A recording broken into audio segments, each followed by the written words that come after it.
Time 5:20. What a mess in the Middle East over the weekend. Let's get it all sorted out from JNS correspondent Josh Hasten, who joins us live from Jerusalem. Good morning, Josh. Good morning. How are you? Good, good. Thanks for coming on with us. For people who weren't paying attention, of course, over the weekend, what took place between Israel and Hezbollah in northern Israel?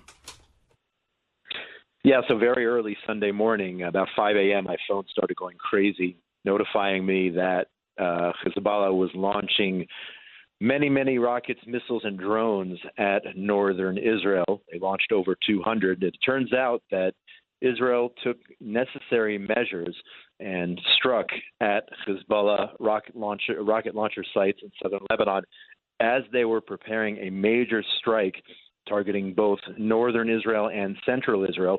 According to reports, they were going to try to hit the head of the Mossad headquarters, also various military intelligence units. So Israel did what it had to do. It launched its fighter jets and struck over 1,000 terrorist targets there in southern Lebanon. Again, Hezbollah did fire 300, but it could have been much worse. Could have been much more damaging. Unfortunately, an IDF serviceman was killed in the strike. But overall, this is seen as a successful operation by Israel, by the IDF, by our intelligence, preventing a major attack by the Hezbollah terrorist organization very early Sunday morning, our time. Were all of those 300 rockets and drones, were they stopped by the Iron Dome, or what happened to them? A lot of them were stopped. You know, the Iron Dome is very accurate. So it can identify if a rocket or a missile or drone is actually going to make contact, hit a civilian population or an IDF command center or whatnot. So sometimes the Iron Dome doesn't fire when it knows that a rocket is going to land in an open area, but a very high success rate amongst those missiles and rockets, which were in fact going to strike Israeli communities and towns in the northern area. And the death toll would have been much higher if the Iron Dome wasn't as successful as it was. But again, the main point here is it's unbelievable. I mean, I think they're going to study this. Military schools are going to study the fact that Israel was able to get 100 planes in the air and strike over 1,000 targets in the span of about 30 minutes, thus preventing Hezbollah from a major strike on central and northern Israel. I'm talking about Tel Aviv and the outskirts. That's what they were aiming for. Talking with Josh Hasten. He is a Middle East correspondent for JNS, Jewish News Service, jns.org. You can find a lot of his work there. So what happens now? Of course, the two attack each other. Does it end there, or are they worried about more happening? That certainly doesn't end here. I mean, Hezbollah has over 100,000 plus rockets aimed at the state of Israel, and they're already threatening to strike again. The question is where, how many rockets will they fire? I mean, this is a branch, remember, of Iran. This is an Iranian proxy, both Hezbollah in the north, both Hamas in the south, and the Houthis, which are causing chaos in the Red Sea, firing at vessels there. So this is not the end. And this was actually an embarrassment to Hezbollah. They were able to strike a chicken coop in northern Israel. So unfortunately, some chickens were hurt or killed in northern Israel. And actually, the Arab world is making fun of Nasrallah. This is shameful to him, the fact that he was only able basically to strike a chicken coop. So my sense is that he will strike once again. And also, we're at the same time, we're waiting on the Iranians.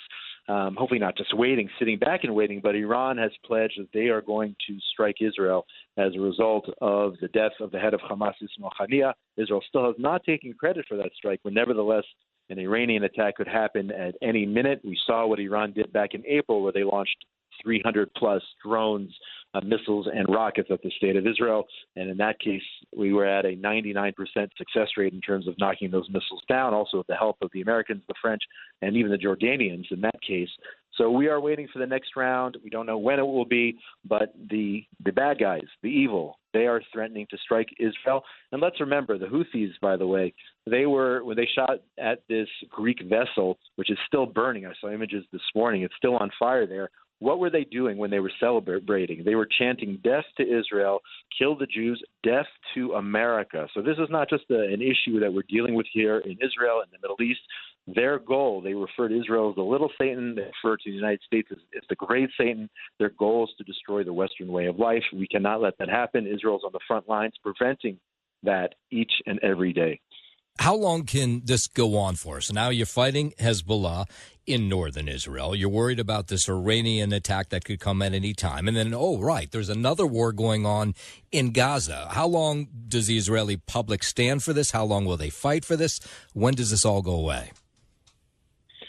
So on the first hand, in terms of Gaza, we are going to stay in Gaza as long as it takes. The Prime Minister laid out the three goals of the war. He was very clear. Number one, the elimination, the destruction of the Hamas terrorist organization. Number two, the hostages must be released by Hamas. And number three, Gaza can no longer be a threat. Once those three things are accomplished, the war will end. That being said, on a bigger picture, we have to remember that after all is said and done, there may be some quiet for a while, but Iran is striving towards nuclear weapons. They are on the fast track to obtain nuclear weapons. So even after all this goes away, we still have to remember the bigger picture here, the Iranian nuclear threat, which represents an existential threat to the state of Israel and to the Western world and to all of humanity, really. So even if things die down for a while, for a day, for a month, we declare the war is over, Israel achieves victory, hopefully very, very soon. But that being said, there's a larger picture here. Iran is pulling the cords on everything in the Middle East, from Hezbollah, the Hamas, the Houthis, and many other groups. So Iran is the bigger picture. The nuclear threat of Iran is something we cannot forget about. Talking with Josh Hasten. He's from jns.org, a Middle East correspondent. So what's going on with this ceasefire process with Hamas? I know Prime Minister Benjamin Netanyahu signed off on this deal. What's happening with it now? Yeah, so as of this morning, the Israeli team is returning to Israel from Cairo because Hamas essentially is rejecting all deals. Hamas does not want an agreement, and it's not in their interest to have an agreement. They want things to continue as they are now. They're still holding our hostages down there. They don't want to release the hostages.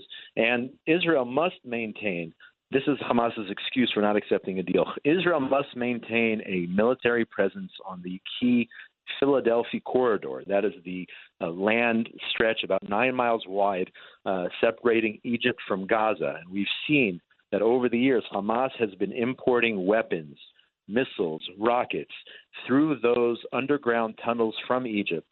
And that can no longer happen. Israel destroyed, since the beginning of the war, only in that area, about over 100 tunnels coming from Egypt as they turned a blind eye into Gaza. So we cannot allow that to happen. Hamas cannot rearm. At the same time, Israel must maintain a presence in what's called the Netzarim corridor, that's in central Gaza, to prevent weapons going from south to north. We can't let Hamas rearm itself in the northern part of Gaza and continue to fire rockets and missiles and perhaps try to carry out another October 7th massacre, another October 7th attack. That can't happen. So these negotiations right now are not going anywhere. They're stalled. Hamas does not want any type of deal. And Israel must finish the war, even if a ceasefire somehow is achieved. Not likely at this point. We must finish the war, and we must reach the goals that I described earlier.